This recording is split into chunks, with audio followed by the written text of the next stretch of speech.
Let me get a seltzer water, and while we wait for people.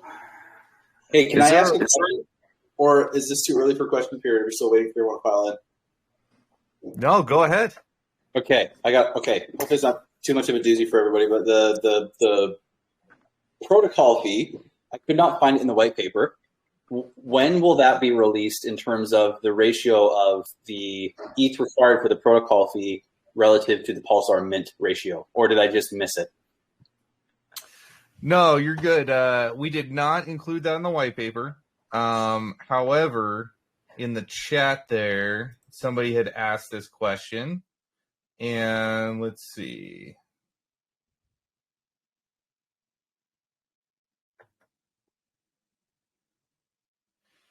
So for an easy way to put it would be for every 10 million Titan X that you want to send in, it will run you 0.01 ETH to mint. So the cool part is that when we do go live and we launch our protocol, it'll look very similar to like a Uniswap front page, right? That's been forked 1,000 times, so it'll look familiar. And what you'll see is that you'll plug in how much Titan X you want to send in. And as you plug that in, our calculator will automatically show you what that cost in the protocol or in ETH will be in order to send that much Titan X in. And it will also show you how much Pulsar that's going to mint. Sweet. Oh man, I'm excited to see the UI.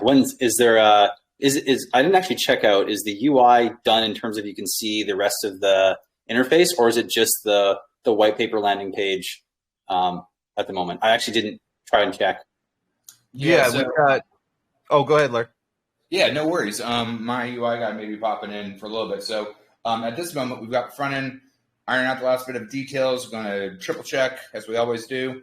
And then we're just basically going to do a art audit in between 1 and 2, because my UI guy, he's been doing UI UX for almost 20 years, worked with him 10 years ago. He's very particular on his 1s and 2s, very particular. So at this point, we're just showing a little bit of the sizzle, showing a little bit of what we're about, gives us plenty of roadway to make sure everything, the UI is just as pretty as everything else. And there's going to be more to come on what Burton and all of us have envisioned for the look, the feel, and everything of the website. It's going to be fabulous. Man, I'm excited to see it. So close. Yeah, and in true crypto fashion, our mint page will actually be launched decentralized on IPFS. So very similar to what a lot of the Hexkins have seen with the Pulse Chain Bridge, or with Hex.com, or with PulseX. The way that you use Pinata to access IPFS, we're going to be using the same technique, because we want to keep that mint page decentralized, because it's going to be a permanent. It's going to be a permanent fixture or feature to Pulsar. Yeah, love it. Cool. Larry or Ken, do either one of you guys have like a browser that you would mind sharing the white paper so we can start taking a look at that? Yeah. Give me 1 moment to figure out how I'm going to do this, but yeah, 1 sec. I don't want to show the kids at home anything inappropriate, so I'm going to let Larry do this. Yeah, I got it. Mistake already.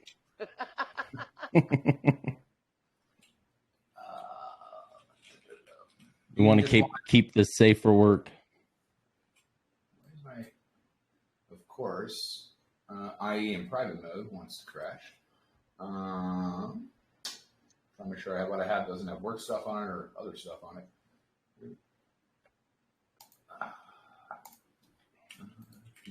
Okay, are we? Do you want the actual white paper itself, or Burton's flow one? Yeah, the website. Okay, got it.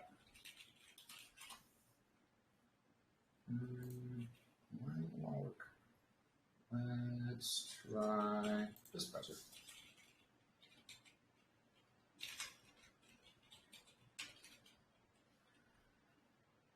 Which computer on? Oh, I don't have Firefox on this one. Give me 2 seconds to install it while you get it prepped. You're good. Take your time.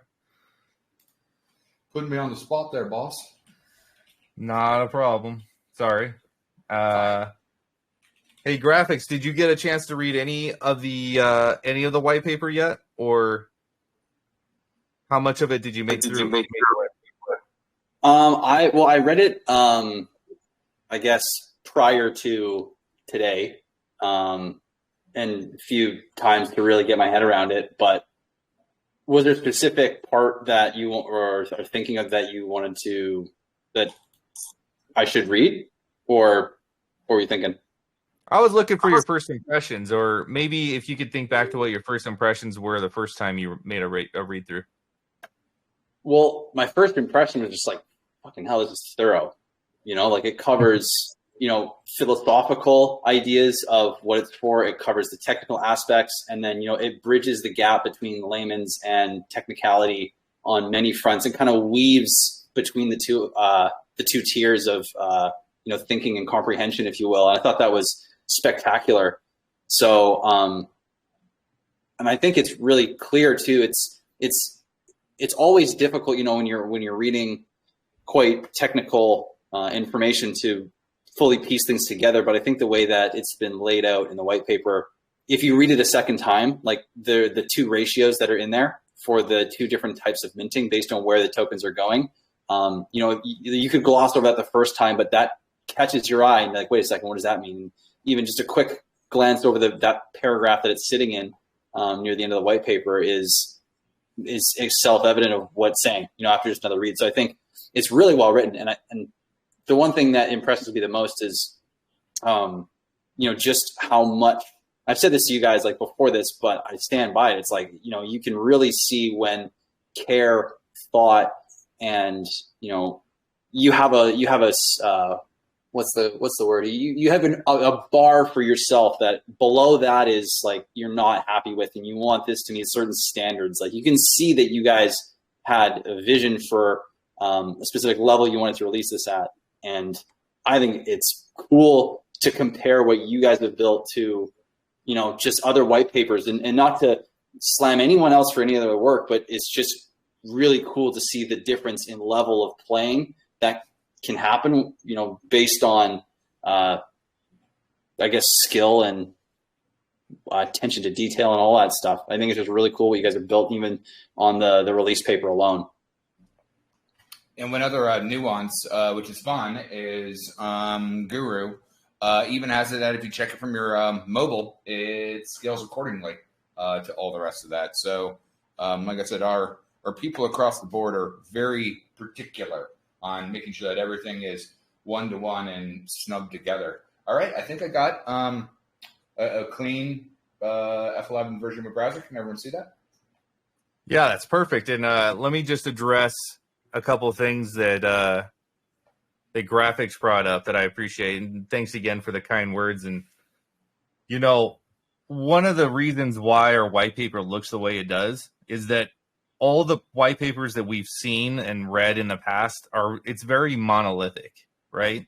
And a lot of times people just want to go there to find very specific stats in the white paper to then draw their conclusions. But unfortunately what happens, the idea is the white paper is supposed to educate you on the protocol. That is what the white paper is there for. And what we see in the past is people will just look for specific statistics that they will care about, that they can draw their own conclusions on, and then decide whether or not they want to be taken apart of the protocol or now we're interacting with the smart contracts. One thing that we wanted to do was make things a little bit more engaging in the sense of there might be a lot of different angles you can look at Pulsar from. There may be multiple narratives that people who decide to engage into Pulsar may follow, but the brass tacks of it is we will show you how it's designed to work, but we will also try to educate a little bit on why certain mechanisms are the way they are. And you'll have to take our word for it and on this, but we definitely spent a lot of time on this white paper. There's a reason why we launched this Telegram group in December, and we're just now launching the white paper. That's something I could have spun up in a couple hours, like not a big deal. But we decided to take our time on anything that we build. We want to make sure it's done right. We want to make sure we bring together the right people to help us. And that goes everywhere from website, UI, UX, game theory, right? Game mechanics, tokenomics, media, advertising. We've got, very talented people right here in this chat that's helping us along with all this stuff. So if you look at the white paper and, some people, their initial reactions will be, wow, is there a TLDR on this? This is like way too much. I don't want to sit here and read all this. It's like, cool, don't. Wait for streams to come out. Listen to other people give you the TLDR. But our goal is not to give you the TLDR. Our goal is to make things a little bit more interactive. We want you to commit a little bit more in learning on how this protocol is built and hopefully how it may or may not perform. I think there's a golden nugget to actually exploring something and figuring it out for yourself. I would say if you use the cliff notes to get to the top of the cliff, you didn't belong there, you're going to fall off. You're not going to be able to get down. And that's inherently the real problem with do your own research. You don't know who to research or who to listen to.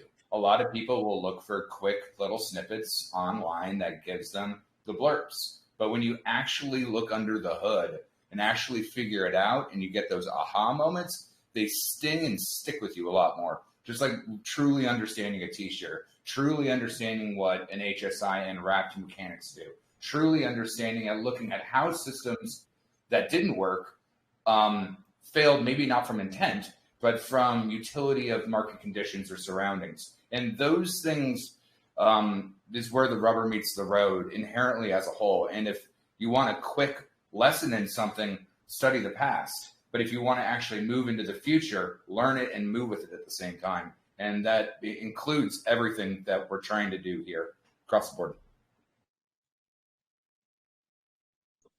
In Hex, when you guys are speaking, I mean, it's like, I think there's a reason why the Hex community is so strong, because, there was a little bit of documentation and stuff talking about like, how things work and, how share rate functions and how penalties function, all that. But I think because a lot of people, and I was fortunate to come in like, maybe a year and a half or like basically 2 years into, almost 3 years actually.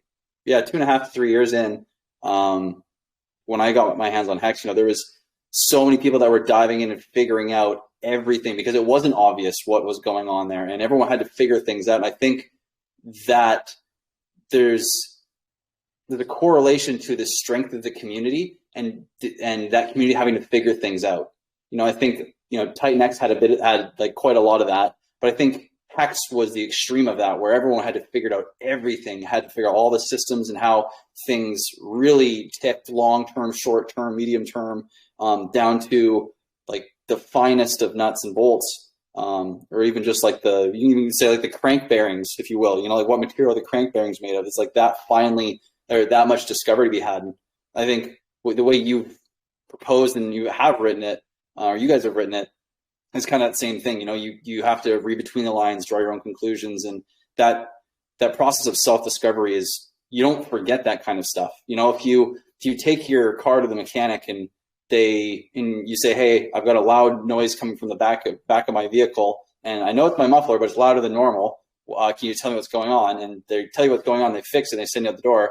You're not going to have a clue really what happened. But if you go in and you learn to fix it yourself, you're never going to forget how that noise is made, why it's made, what goes into repairing it, the costs involved, and you'll never forget that. And it's the same concept, with this stuff, where you get your hands dirty and you can never forget it, and you carry that forward through onto all the other things that you go and work with. So I think the way you guys did that is pretty damn cool, and I love the self-discovery process being implemented and being pushed to or advocated for users. Yeah, I'll even throw out a very important story now that I see David's in the chat. What up, David? Dr. David. Yes. And graphics, you'll remember too, in the early days of Hedron, it caught a lot of slack, right? And there was a few of us who were in the Hedron chat early, like we were learning about it. And the more we learned about it, the more we were educated about how crypto in general works and like how, you know, what are some of the cool things we can do with it, right? And, you know, even though Hedron took this nosedive after launch, after the first pump, and then it started going down, we were all kind of still there. We were still there talking about Hedron. And then we heard rumors about something called Hemdron, or what turned out to be Icosa. And all the people who are sitting around learning and being uber focused, and, you know, David did some great streams, Graphics did some really great ones, early day Icosa. We watched Hedron hit new all-time highs, or really close to new all-time highs from those all-time lows, right? It just shows kind of the power of really truly learning about the protocols that you're interacting with, and whether or not there may be some long-term vision, or if it's just a one and done protocol. We decided early, guys, that we were going to do a explainer as to how the mechanisms worked behind everything, but that we were really going to leave you guys up to figuring out the game theory, postulating and speculating on potential future uses. We decided to call this, we're building an infrastructure token, and we didn't want to come out and be salesy about it. Either you saw the value in it or you didn't. And maybe you'll find there's value in it later when Titan-X and Ethereum are more expensive and it costs you more to participate. Regardless, it was more of a, hey, we like the idea of bringing some of this value over to Pulse Chain and potentially being able to build an ecosystem in the future. No promises, no expectations, that when things get, we know how things get expensive on Ethereum during a bull market. When Gwei's 200 and we hit a new all-time high on Ethereum, you know, that can bring a lot of different projects to a screeching halt, but we've got this brand new playground to play on. But then we've got the opportunity to bind these two L1s together and create this other additional playground that you guys can find value and functionality in without having to play only on the Ethereum side. Don't get me wrong, there's a game to be played on both sides, but that's what this is, and you guys are going to need to be the ones to figure this out going forward. And so I think Gift did a beautiful job writing the white paper, just kind of leaving those mysteries in there to keep you engaged in the way of speculating what this could do and what this could be in the future. Yeah, waylays into the aspect of bringing fair launch instead of sacrifice into Pulse Chain, bring milestones of completion into delivering something, as all of us on Core have developed very complex projects before. Instead of promising the sky, deliver competent components that work together with foresight instead of hindsight trying to retroactively fix it. It builds a proper bridge and a paradigm instead of like a flat bridge, which is completely parallel, versus an arch, which has a keystone and cornerstones. Those are very important mechanics to build and work forward and through, instead of having a whole bunch of addendums that who knows where you're going to get to. And that was the big important of, again, the infrastructure token. As we'll go through this stuff, it is a flat rate across the board. And you can DCA in at any time that you want. And that gives you actually ultimate freedom when you understand the other mechanics going forward to give you pure freedom on which may or may not happen with the future with it. And it's a very interesting way looking at how many things happened and worked in between multiple different ecosystems to, instead of hedge, fork, or only reference, but to understand and utilize and build on that bedrock in parallel.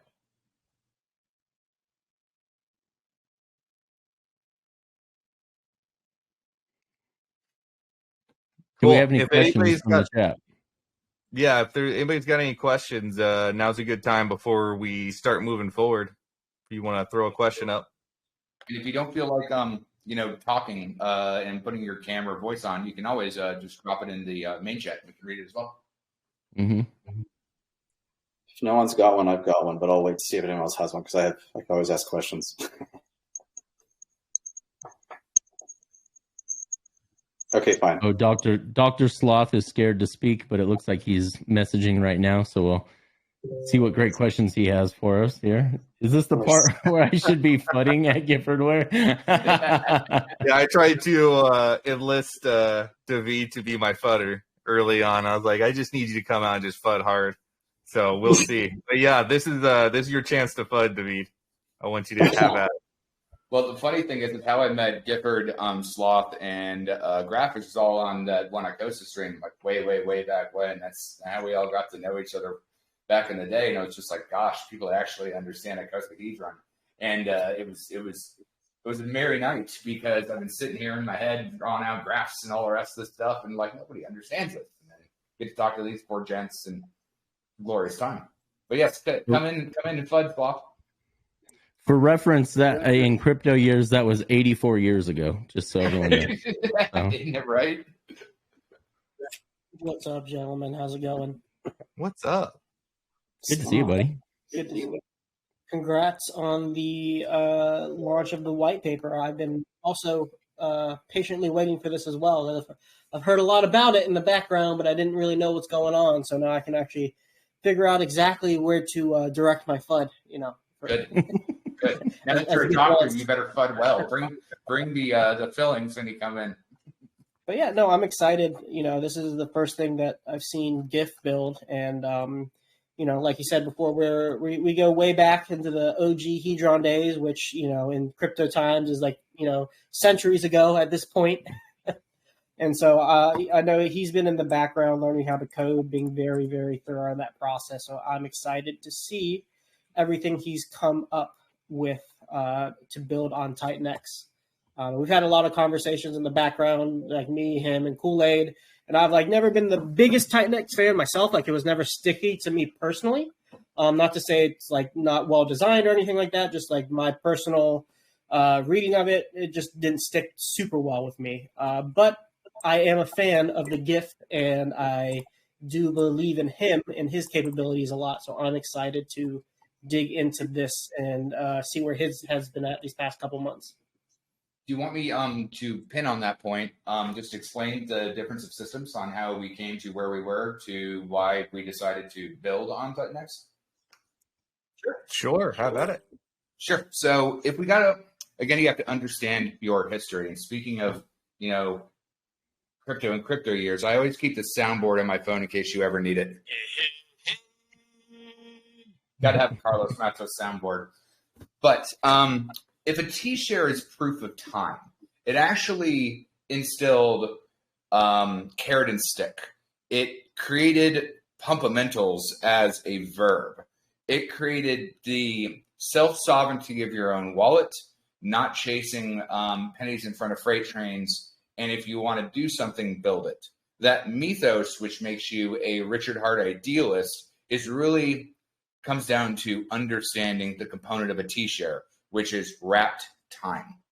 The next system, and I'm not dogging any systems up or down, was Zen. And I feel that Zen had some very interesting potential, but it also came across really quick on how it was designed. And I never really followed it too much, but there was a lot of trying to fix a system because it came out too reflexively fast. But that was proof of gas. Interesting enough, if Richard never forked ETH to make gas cheap for hexagons to unstake, Hex itself would have been proof of gas to unstake your very, very, very expensive Hex, or it would have self-bled to those who were staked through that entire system. So funny enough, through Alice's Looking Glass, Hexa was the original proof of gas on Ethereum pre-fork. But what Zen actually created was something really interesting, and that is the whole synopsis of fair launch crypto. Problem with fair launch crypto is you have a very hefty inflation model because you're removing the OAs, let's call it protection. But if you're not an OG hexagon or really believe in the Richard Hart mythos, understandably, you don't have to be. Mechanics are law, not beliefs and feelings. If you didn't adhere to that model and that OA inflation protection, both with Big Payday, how it's never done anything except reflexively handling the system, the proof of gas or fair launch does have an inflation flaw. Titan X is actually proof of Ethereum. And the reason why is the protocol fee, not the gas fee. The protocol fee is going into buy and burn, but also has builder cogs built into that system. That's vastly interesting because it took a bunch of different components of what a T-share was. It allowed for that fair market free inflation model where there were no founders. There are no tokens for marketing, all the rest of that to be set forth. And so it kind of spun Gifford and our gears on how understanding all of those systems as a whole, why move forward with an interesting base system and what could happen with it. So yeah, go ahead from here. Yeah, no, well said. There's a lot of different mechanics at play. Definitely when you look at, the progression of, a lot of us coming from the hexagon space and some of us dabbling in Zen, and then some of us also dabbling in Titanx. The cool part about what we're building is that it creates a possibility for people to follow multiple different narratives all at the same time. Or they could just follow one narrative. What I love about it is that if somebody is a maximalist, let's say Pulsar, right? They will never go back to ETH because of the Ethereum gas fees, right? Maybe they like Titanx. Maybe they want to be exposed to some of the fair launch protocols over on Ethereum. They will have an opportunity to do that thanks to Pulsar. You take it to the other side, the other extreme. Let's say you're a diehard Titanx person, right? And you think that, and there's a narrative I just heard, I'm just saying, that the Pulsicans are a bunch of degens, right? If you want nothing to do with Pulse Chain, you'll never interact over there. Well, you don't have to. Pulsar will not require you to interact on Pulse Chain, right? Several narratives at play. Anybody can choose their narrative on how they want to interact, and all is gravy. So with that being said, we're going to shift to something a little bit lighter. Is Crypto Derpin available? Hello. The guru. Welcome in. I wanted to introduce you as the lead UX UI designer of this website. And maybe if you wouldn't mind, just kind of throw out some of your thinking process when you came up with the design for, let's say, the Pulsar emblem or how the overall layout of the website looks. Just throw out some of your good knowledge. I know you got plenty of it. Yeah, absolutely. Actually, if you give me like 1 second, I'm going to grab some water real quick before I start this. Give me 1 second. All right. Not a problem. So we'll wait for him to come on back. Jay Gold, are you handy?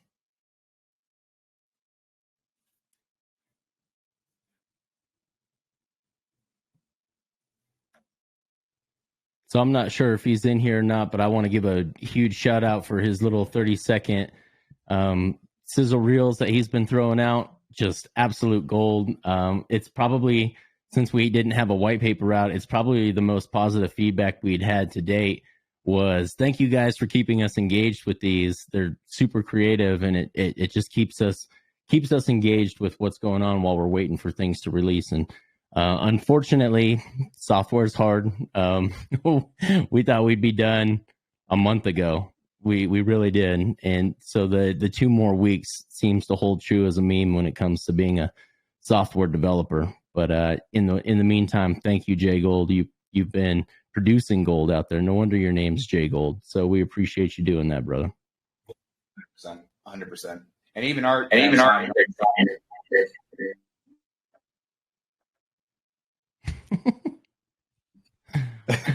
Is it echoing? Is it okay? It was a little bit echoey.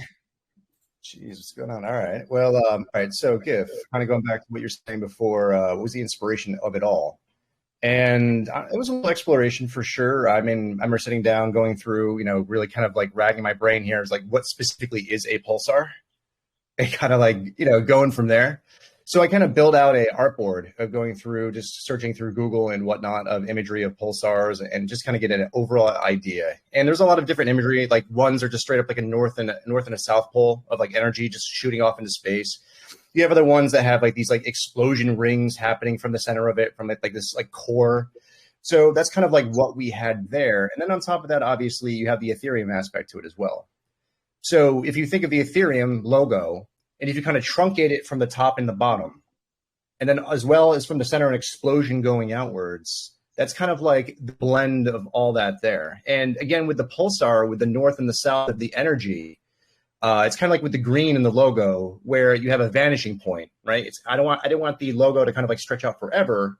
So there you have that vanishing point. And when you kind of combine all of that stuff together, we kind of like sat back and took a look at it. We're like, that kind of almost looks like a top a little bit.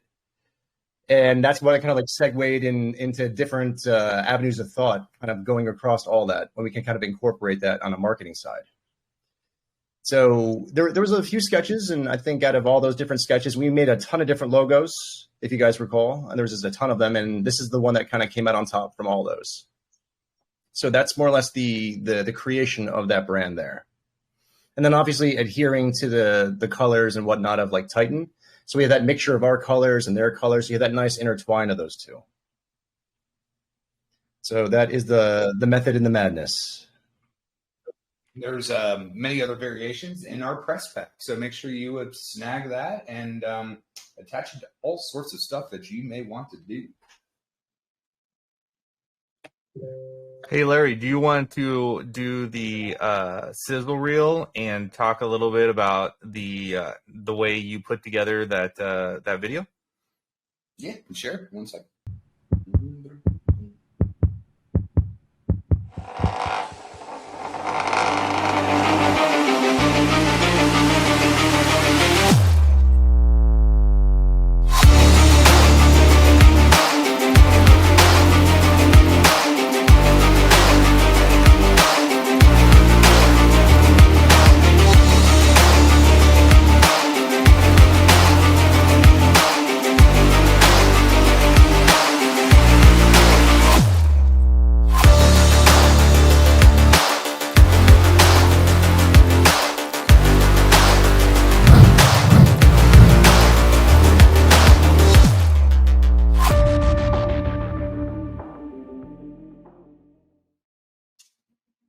Right. Hopefully the sound came through. Sorry, I wasn't prepped to be Scrum Master of all the audio inputs at once. So, yeah, funny enough, Gifford and I were toying with some stuff, and I was busy at work doing some 3D stuff, which I had almost an intro, kind of similar, but I was doing all the mocks up in Unreal, which is vastly annoying. And GIF was toying around with some AI art to animated AI art. And I was looking at some of his renders, and I was like, I can work with this. Because as a visual storyteller, if you give me content, I can start to script out a story. I can start to build something with it. I can build a vision. And the first thing that you always do is run with sound. It's the secret trick that if you know your audio and your candor that you're looking for, you can build within those blocks. And funny enough, when we built the whole thing, YouTube flagged the audio. So we retimed it back out. But the whole idea, as Guru was talking about before, with the stretched out Ethereum, it always looked like the Inception cup. And when you take Inception, you have to really think about what is it a dream within a dream? What is a compounded complex system that layers into blocks that allows you to walk up the road and actually be on a different surface? It's technically changing your worldview. And so when we went with those kind of paradigms, I'm going to swap back over to some cutaways. We start out with the lighthouse, the sight. What is it to see? But it also correlates to how a pulsar technically is vastly shooting lines. I didn't do a lot of research into quantum mechanics, black holes, all the rest of that, but now I dig deep into all the rest of that. But pulsars are essentially the lighthouses of a neutron star. And you can even get two neutron stars cannibalizing each other, which is a mega pulsar. It's really cool now that I've done that. But then we started with the lighthouse. What is it to build on something with sight, vision, and method in mind? and then also have it be built for a multiple system that has those mechanics in line. And again, these are images that GIF ran through when he was playing with Runway. And then how do you bring that ecosystem from a spotlight to a ball of light that you can hold, a wreath of knowledge, information, and utility that you can take into space or into free fall, which then goes into our spaceman, cuts to a fold away that when you're in space, it's so much easier to see down into where you are. But when you're across the horizon, everything else is so clearer once you've escaped your own atmosphere. And I had a little less slappy version, but the beautifulness of working with Guru for 10 years as friends is we both can ping pong off of each other really fast. So we dropped that into After Effects, cleaned it up, did some polish, and that's how game devs work.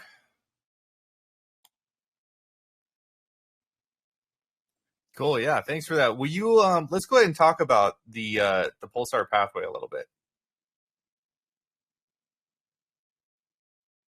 You want me to nib right down to the Pulsar pathway? Yeah. Yes, sir. Let's talk about this a little bit. I want to touch on a couple points on this. This is where probably a lot of the confusion will come in early on. And it's the idea that if you interact with Pulsar on Ethereum, that you will be receiving tokens over on Pulse Chain. And that is not actually how it's designed. And, part of the reasons why we did not go that route is for that simple fact of we're following these, we're trying to stay true to these multi-narrative kind of universe that we're going to be interacting with. A lot of the people who interact with our smart contract are going to be coming from these different communities. So we wanted to hold true to each one of them. So that being said, that when you interact with our Pulsar smart contract on Ethereum, you will be sending in your Titan X and you will be paying your protocol fee in order to have a right to mint Pulsar as an ERC token on Ethereum. What happens on the backside that is that you have no claim to is the automated bridge smart contract we named the Pulsar pathway. So what this smart contract will do is it will take half of your Titan X that you've sent in, and it will pair it with newly minted Pulsar, and it will bridge it across automatically. This will be all smart contract automations on the Ethereum side. Once it pulls up over onto the Pulse chain side, then there will be a user button that will allow you to go ahead and distribute to the LP pools. So one cool and innovative feature that this brings is, how do you bring over liquidity into another L1 without trying to entice people to do it themselves, right? That was something we saw in the Hex Pulse chaining communities when individuals were trying to get certain communities over onto Pulse chain, like, hey, you've got your free PRC20s over here. How do we get them over there? The approach we're taking is not going to be from an advertising of trying to get people who are on Ethereum over to Pulse chain when some of them clearly don't want to. The idea is to create a thick liquidity pool regardless of whether they want to interact over there or not. So that's going to be the key feature. Now, I have not seen anybody automate a bridge function like this yet. That is part of the reason why we're going through all this extra testing to make sure all this works correctly. But the idea is we want to pull up eTitanX and ePulsar over on the Pulse chain side in a locked liquidity pool that will not have admin keys, so nobody can pull that liquidity. It'll be there permanently. And all that it's designed to do is just to pull up liquidity. And this will be a perfect staging point for those who want to follow the theme of, or the narrative of, a Pulsican narrative, where we may believe that out of all the L1s in existence, Pulse chain right now has the most pumpamentals, or the most opportunity to really grow. This is how we're able to attach ourselves to that L1 while still being true to our Ethereum side as well. You want to add anything to that, Ken? I don't think so at this point in time. I don't want to take too much time to go through this. I think that's a great explanation to get people started. Solid. Good deal. All right, graphics, we need another question.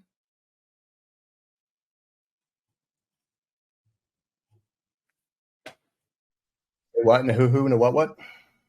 Oh, anybody with a question, go ahead chime in before we move around anywhere. My microphone button went missing on me there for a second. I couldn't figure out where it went.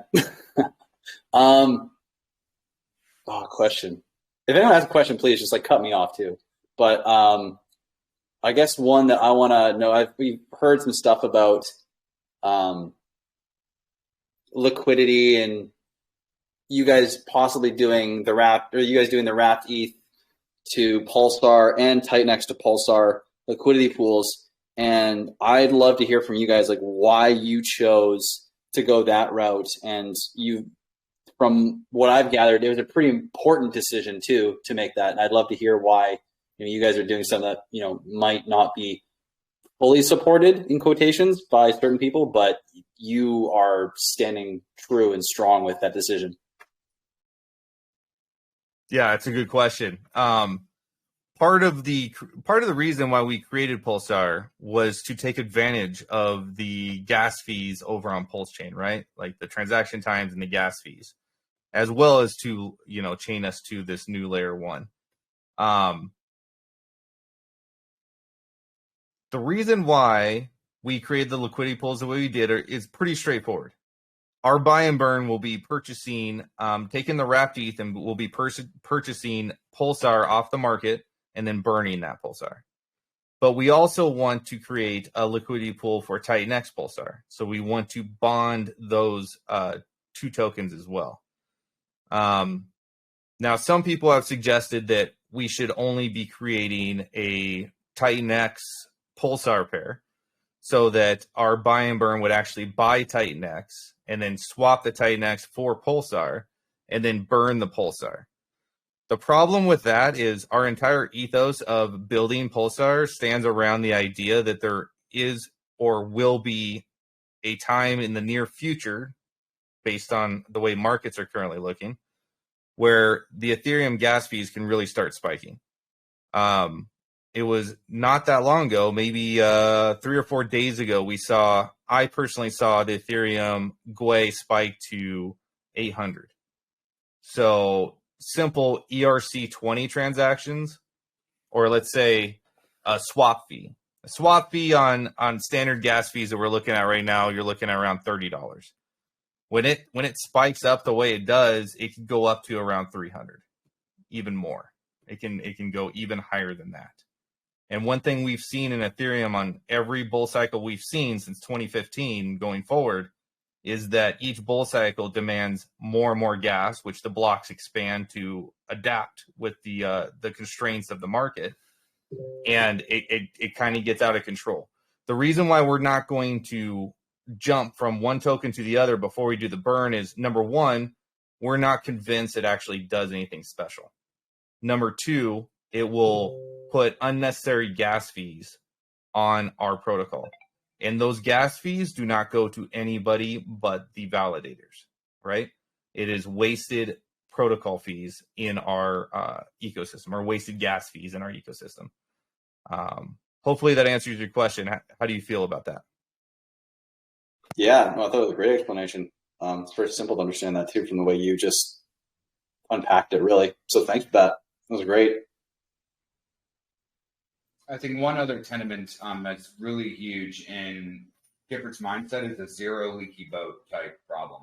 He does not, I mean, we've been spitballing stuff for 2+ years now on different things, and he does not like fat. He will cut it. And we have very large flow charts in the stuff that we've designed. He's like, nope, we're going to keep that stuff for later for reference, but we're going to go down this path to see where it gets us, to make sure that the end result has a tenement to not take on any water in any shape or form of the regard, even to how we took so long to craft the website, because there were just form functions in how things were said that wasn't precisely correct. And he's very focused on no leaky boat, because if you can understand a machine, you can dissect the said machine.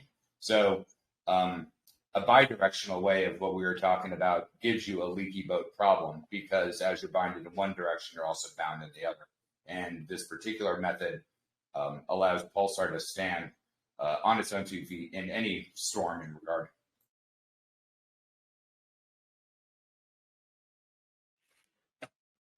Ken, did you want to add anything onto that? I saw you unmuted for a second.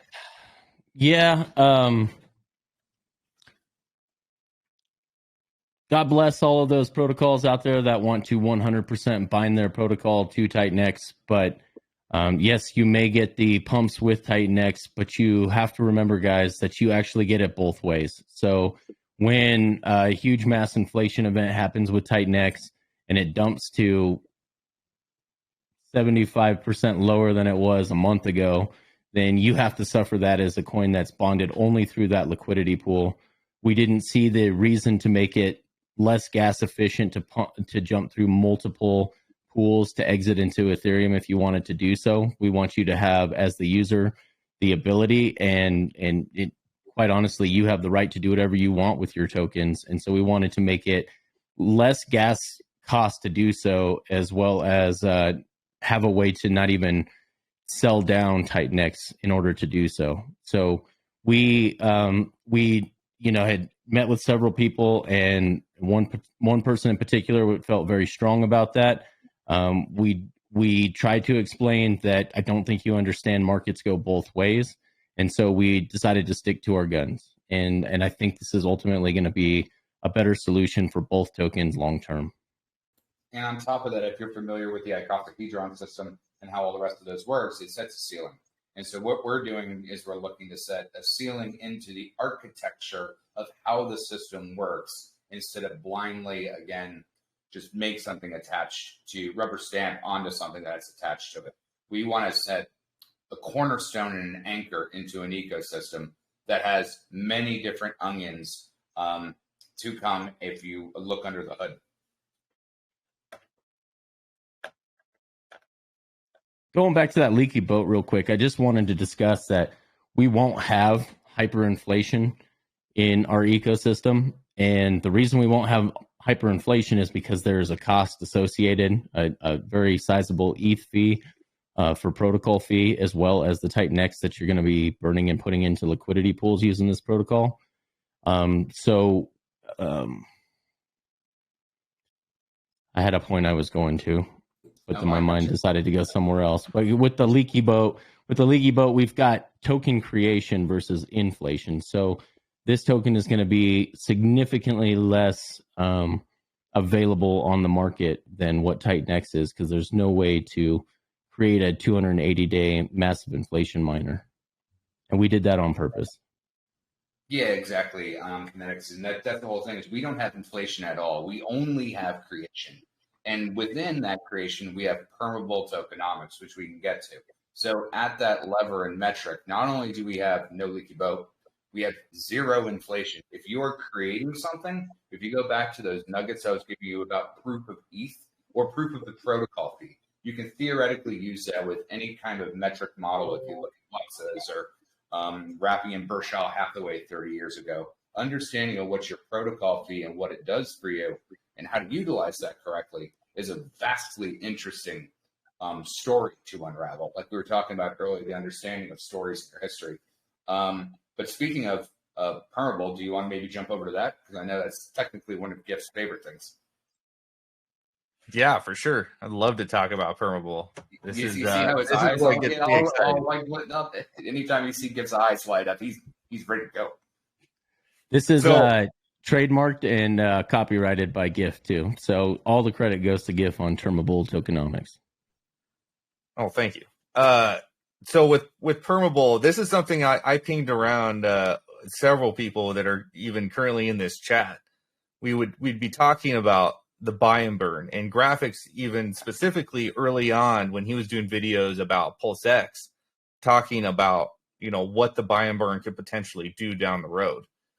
In every example of buy and burn that I've seen so far, it is put on as some sort of safety measure or like some sort of long-term play that it will eventually play out, right, and help out.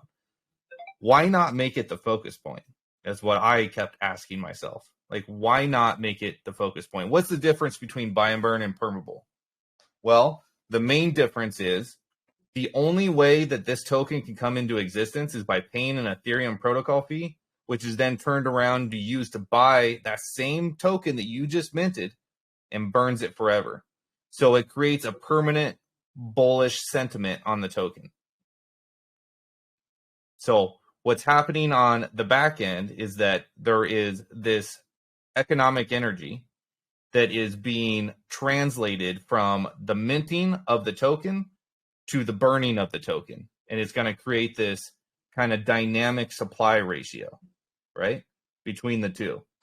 And this is excellent in a lot of different ways you can look at it. The first thing that comes to my mind that I like to talk about is the fact that bad actors cannot exist in this ecosystem.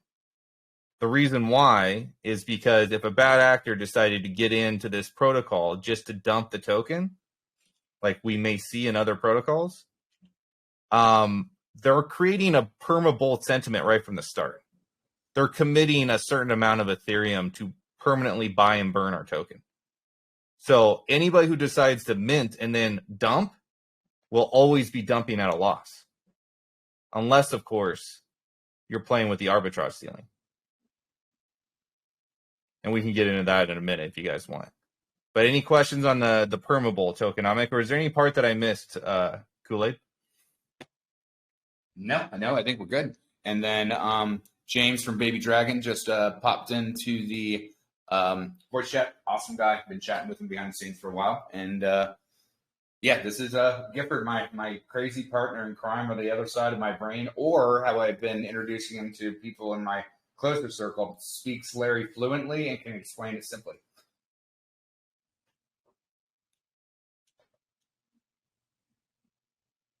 So, let me kind of explain real briefly, and there's a couple guys in here who could probably explain it better than me, like how the arbitrage ceiling works in ICOSA, right? So in ICOSA, if you can buy Hex off the market, create a 15-year stake, sell it back to the ICOSA protocol in order to mint new ICOSA.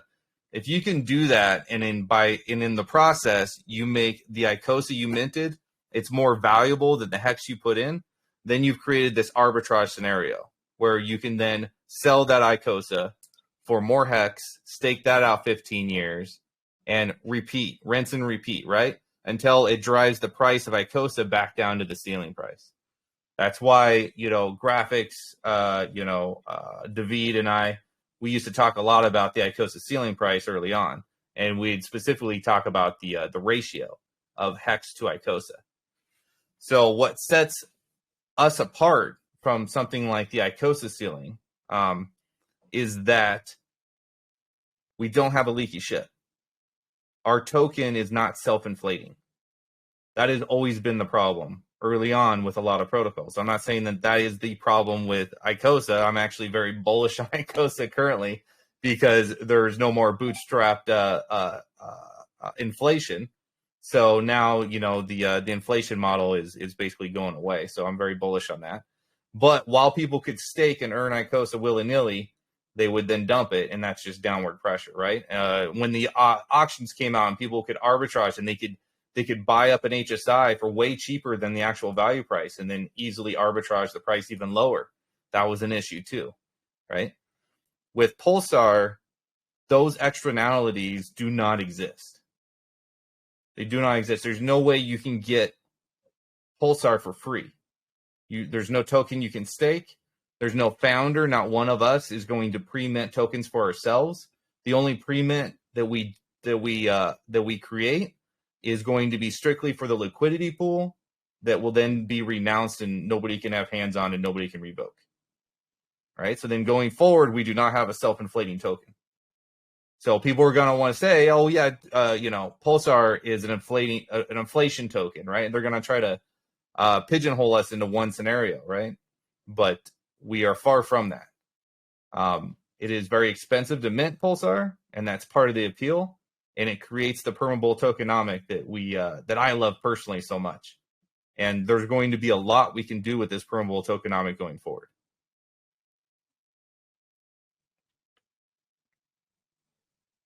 Yeah, it was really important to us to stick with the ethos of the fair launch. So no team allocation, no asking for sacrifices. We didn't want to play any of those games. We wanted something that we ourselves had to participate in order to get our own allocations. And so then we feel this way we actually have more of a long-term buy-in. We want to see the viability of the project long-term, because we ourselves are also speculators in this fun game that we've created. So if we don't have just a bunch of tokens we can dump on everyone's heads just for a quick exit, for a quick cash grab, then we figured that would be more appealing for making a long-term viable option. And furthermore, we technically build on the inflation model that Titan X has to go through, or that Zen had to go through. Anything that didn't have the OA system in play had to go through. We get all those benefits that we learned from having a benefactor of the OA, to understanding the cannibalistic way that Titan has to increase its complexity as well as its token distribution as it goes forward from hyperinflation to hyperdeflation, because we're building on the mechanics and the gears of the system that Titan put in place, which a lot of them come from a T-share. We now can utilize those to create again, ceiling or anchor system without having the leaky boat aspect of the hyperinflation to hyperdeflation or all the rest of that. So it's actually a very interesting match to build within that paradigm on top of itself. Yeah, absolutely. And nothing against anybody who does the sacrifices, but there's just better ways to do things now. Like we're not still trapped 2-3 years ago, right? There are much better ways to do things. And if you're serious about creating a protocol, you're serious about creating a community, then you should have no problem building it first. And then, if you're incentivized to get people to interact with your protocol, that is way better than pitching a pipe dream to people and telling them to send money. And then maybe eventually we'll build something for you. Right? This should be the only way going forward.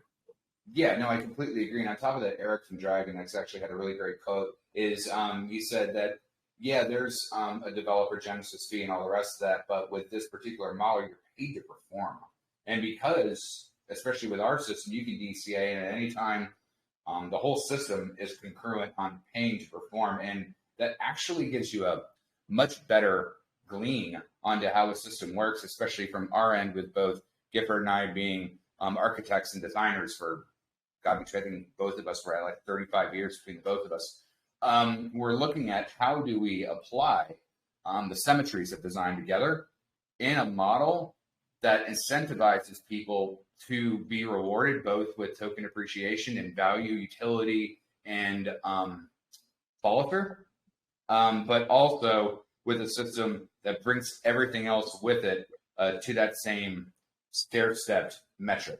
And it was a very interesting thought process. Again, when you unpack a T-share, there's a lot of components inside it that you really need to look at. And when I was trying to go through the Rolodex and call OG Hexagons and talk to him about Titan before I launched, I'm like, look, this is going to be an hour and a half long conversation because I need to break your association with everything with the T-share. You need to look at its subcomponents and why they work interchangeably and interactively, so you understand how these stitches come together.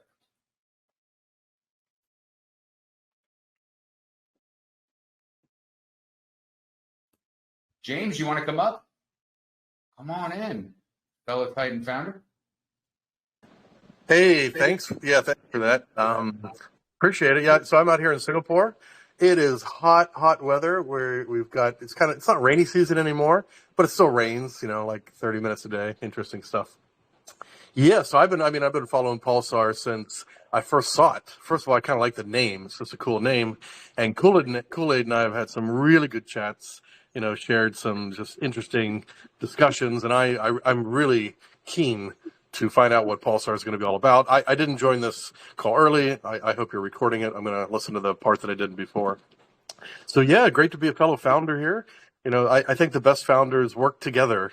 Even if even if there's no way for the protocol to collaborate, at least you're friendly in what you're doing, right? It's not a like a certain amount of money that we need to pull in for our protocols. I don't think like that at all. There's plenty of there's plenty of ways to participate in these things. So appreciate it. No, definitely agree. And I think all of us from the early days have heard me talk about like we are Phalanx, we are Legion, Shield is Spear. When everyone comes and builds together, we can actually build real utility across many different paradigms and chessboards instead of this is a this killer, this is a that killer. It always has to be some kind of memification of a word that really isn't defining the message that they're trying to do. And I think all the founders and people, we should learn, grow, and build together into the mythos that we're looking to create, and use that to battle harden everyone across the board. So definitely glad to have you here, man. It's been a long time coming. I've been very good and tight-lipped my minders in what I have said because I know that there are eyes and ears everywhere. Technically, I know where they are because I invite them also into the rooms. But now it's good to finally get this all out.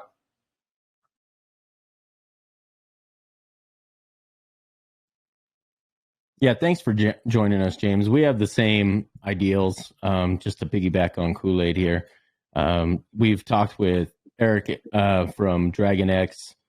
We've talked to Jake himself. We've talked to other people, the Titan X Marketplace guys. We've talked to some people, and we happen to agree that I think it's best if we all continue to work together. We're trying to build an ecosystem here, and why would we want to fight each other in order to do so when there's the way I like to put this is why settle for a big piece of a small pie when we can all just have a small pie piece of a huge pie. So I think that mythos works really well together, James. I appreciate that.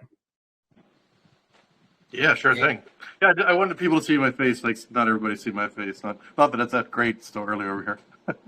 So thanks. I'm going to go on listen only mode. My protocol is launching in, I don't know how many, 30 hours, something like that. So anyways, I've got a couple things to do behind the scenes, but I'm still listening in here. It's that important to me. So cheers, everyone. Great to have you here, bud. And like to put another pin into that, it's something that I've talked about for my game development time. So dynamically is the worst part about building games are the gamers. They think that they buy something for $50, and now they think they're Lord God sunshine from on high. You're a customer, you're a consumer. No matter what you do, you are putting your time, effort, economic energy into it to experience something. If you don't like it, GTFO. But more importantly, don't be a maxi troll for no reason. It is the one thing that will cannibalize any project, religion, spirituality, government, anything is just being toxic and being maximalistic for no point of view. You should always want to listen because the smart person always listens. What is the old commercial RH used to play? Maybe it was Wales. E.F. Hutton, right? When E.F. Hutton speaks, everybody listens and becomes quiet. And I think you're going to say something. That was us on DS. We did that. We took the old 1970s E.F. Hutton, the two businessmen coming off the airplane. At the very end, it was Hex.com instead of Hutton back in the day. Yeah. But I think it's such an important paradigm that people fall into this maximalist us versus them mentality. And that always is going to put you at the other end of someone's, saber or spear at some point in time instead of all coming together. And that's the one thing also at DS we've always tried to do. I help them out behind the scenes. I've never had a need to be on camera unless I had a need to be on camera because of what I've always done in my past. But DS has always tried to bring that, tenement forward from, Kinetics and the captain and bringing that unique lockstep of everyone coming together for DeFi for all, self-sovereignty for all, those ideals that we've learned coming through this journey. And it goes, again, to founders and communities. Don't hate just to hate, or don't try to poke fingers just to poke fingers. We should all learn and extend and grow together. There's so much wealth of knowledge, availability, and utility to build.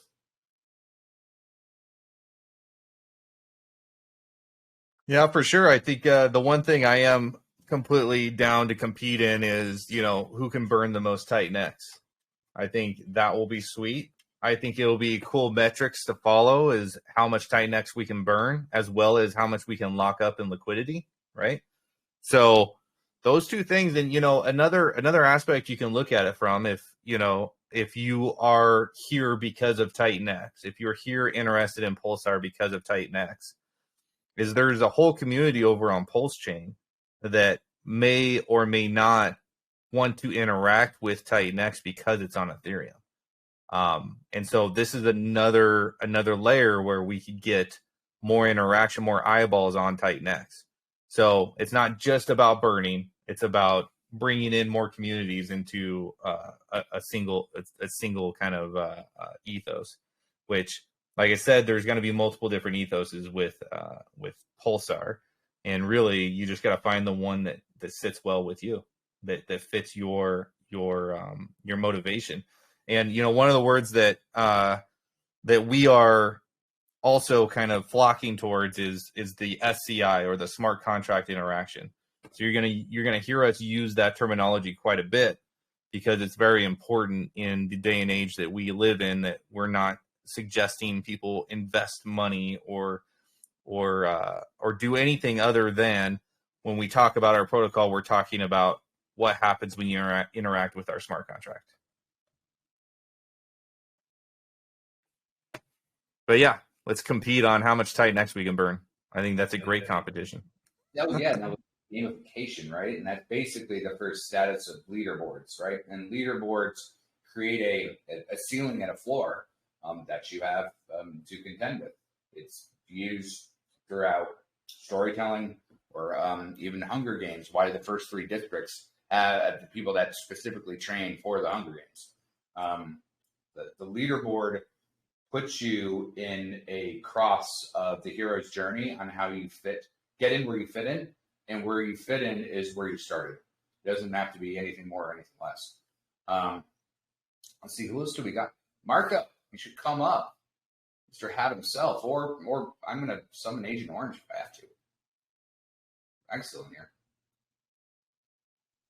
I'd love to have Marco come up. Yeah, Marco, come on. I know he's got questions. Like, how can you make money on this? I know he has hats.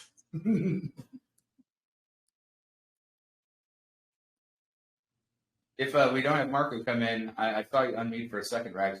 Come in with some heavy hitting questions, because I'd love to get a good conversation going with you and the gift. Yeah, so talk too much actually in the past. I guess I'll make a statement. I'll say that it's really interesting to watch the evolution of trial and failure, and then adaptation, and then reapplying everything that you've learned into something new, and it just kind of wraps itself and unwraps itself constantly. I guess my question to you guys would be, what are the implications for future layer ones, as you guys are kind of binding Ethereum and Pulse Chain together? What would this look like on any EVM compatible chain? And what are your thoughts on that? Are there plans to become multi-galaxy here in the future?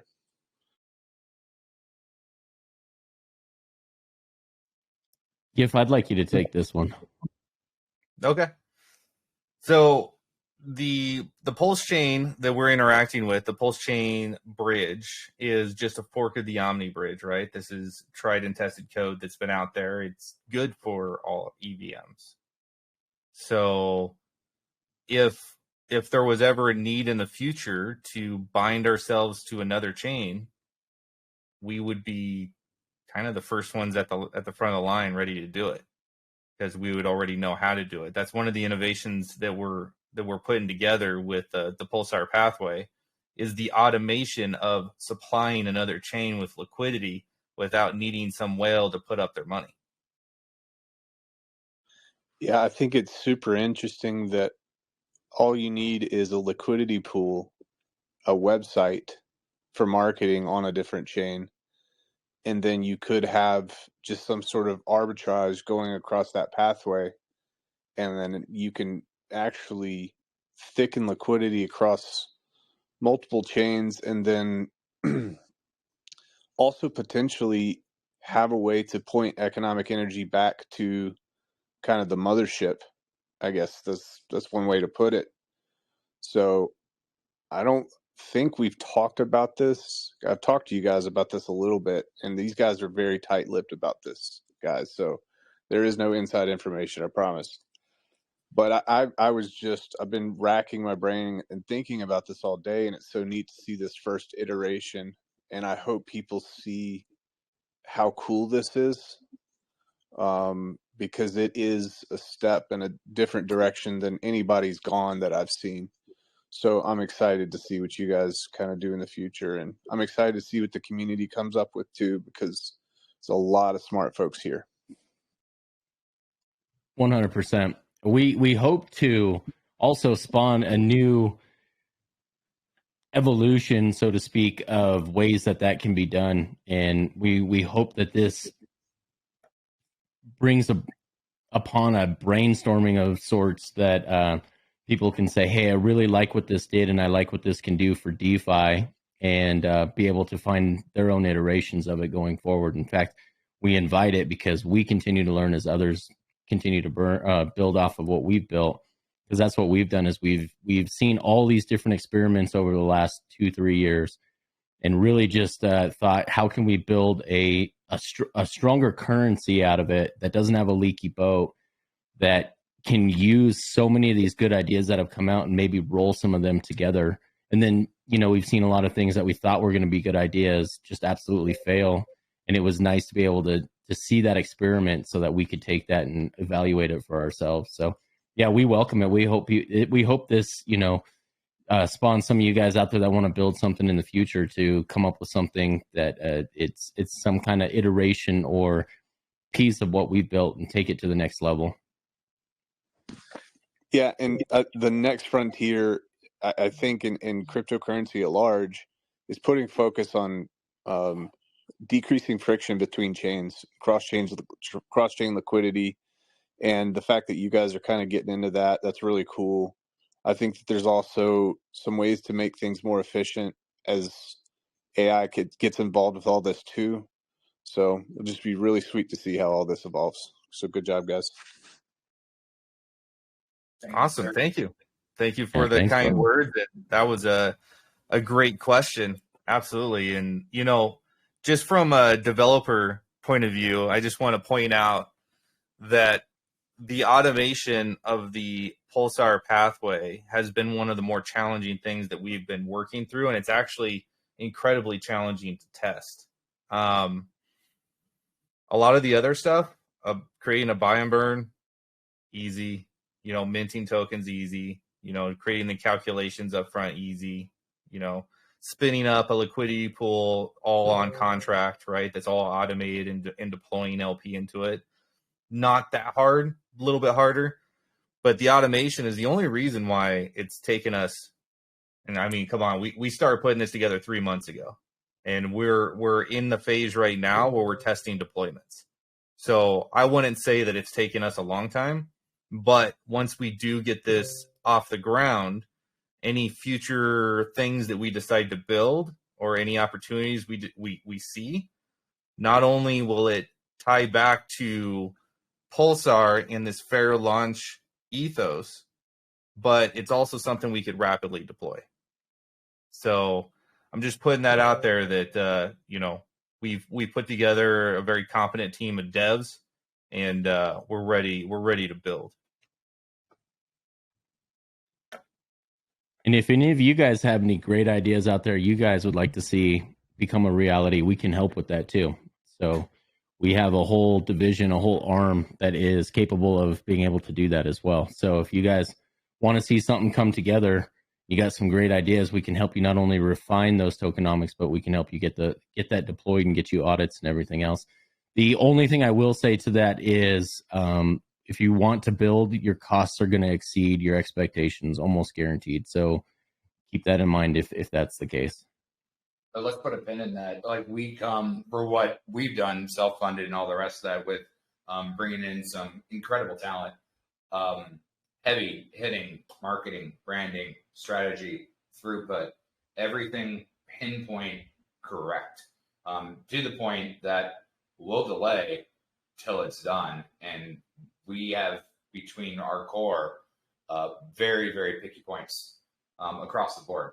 So if you do decide to come that route, you will get the aces in your boat, no matter what you want to pull from the Rolodex, because that's what we believe in as a paramount. Same thing as RG and his Pulsar or D5 for all, self sovereignty, and bringing the best of everything you can across the board, throughput, and that's what we stand for.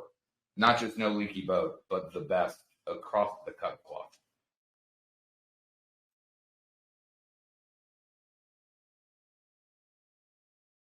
Well, perfect. Well, we're getting to what, an hour and a half now. So if anybody has any specific questions, let's get them in now. I have one. So I'm just listening these past like 15 or 20 minutes. I feel like there's a manifesto out there. Did you guys have a manifesto? No, but we'll have to brainstorm cooking one up. Thanks for bringing that to our attention. Because just the passion in which you guys speak and the depth that you go into, I just see a Pulsar manifesto, or maybe something bigger name. So anyway, it's not a troll. It's a real question. No. We may have some stuff cooking in the art team side behind the scenes that may manifest itself soon as a manifesto. What's going up, Rex City? What's up? What's up, Kinetics? Can you hear me? My guy, what's up, buddy? What are you doing? Dude, I just got out of a float tank and I missed the whole call. So is there a recording of this? What's up, cool?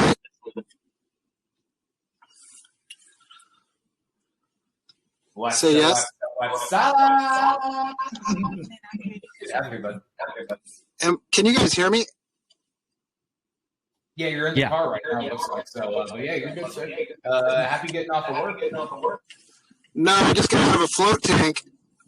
Out of a fart tank? Is that what you said? You said magnesium. It's a decompression tank. So it's like salt water where you float on top of it. They turn off all the lights, the sound. Exactly. Yeah, but don't lie. You farted in there. Come on. Be honest. You need it. Gotta put my seatbelt on. Yeah, but if I could get is this going to be posted in the channel? I'm having a hard time hearing you, brother. Here, hold on. Is that better? Leads better. Otherwise, you just get the mic shaming and you take the heat away from me because Kinetics likes to complain about my mic. Yeah, you're hooked to my car. Sorry. You guys are going to hook this to the chat then? Tap. We'll have a recording available for you. Yeah. All right, buddy. Thank you. Congrats on the white paper. Been really excited to, well, just like everyone else, right?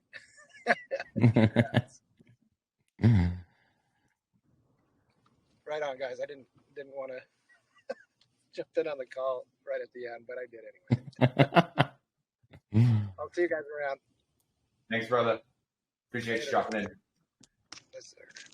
Maximus J, you still in here? He wasn't here. I think he ran off. Hi, you want to come in? Or we got Crypto Compassion in here too. Start calling people. I'll call Marco's phone to tell him to come here.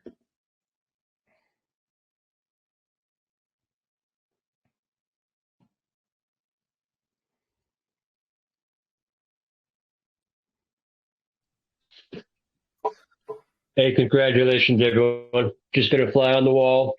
I'm excited for what's to come.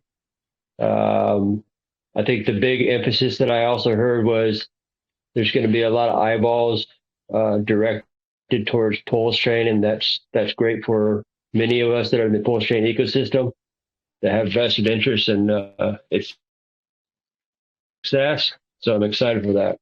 Thanks again, guys. Absolutely. Yeah, those eyeballs, they go both ways, you know? So kind of bringing the eyeballs onto the same project, maybe overlap some narrative, some ethos, that sort of thing. I think it'll be exciting. I think it'll be exciting no matter what perspective you come from.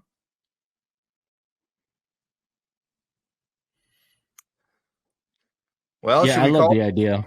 Yeah, we should probably call it. But I just wanted to say one last thing here is it's pretty agnostic what we built here to what you love most. Do you like Pulse Chain? Do you like Titan X? Do you like Ethereum?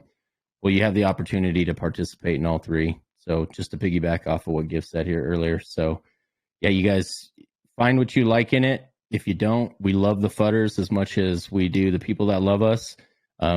We don't care what you say about us as long as you spell our names correctly. So go ahead and go out and mark it for us, regardless of whether you like, love, or hate it.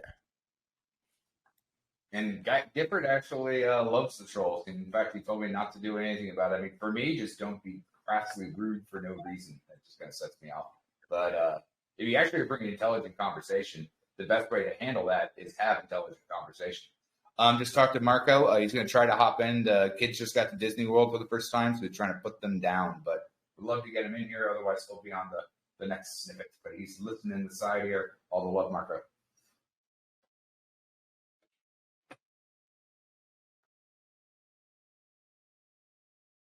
Mudhog, you're an old G. You want to hop on in for a minute?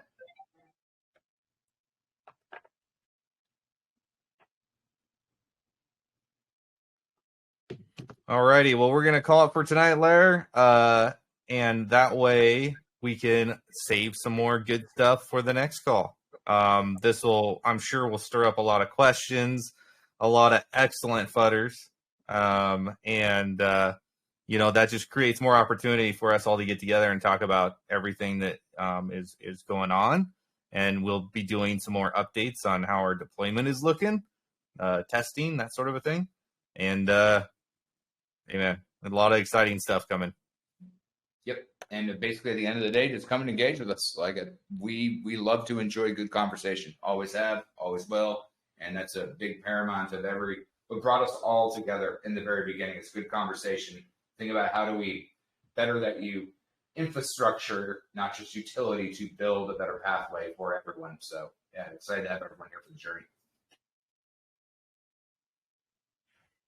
Awesome. All right. Well, everybody have a good night, and thanks for coming in. And if you participate, I appreciate it.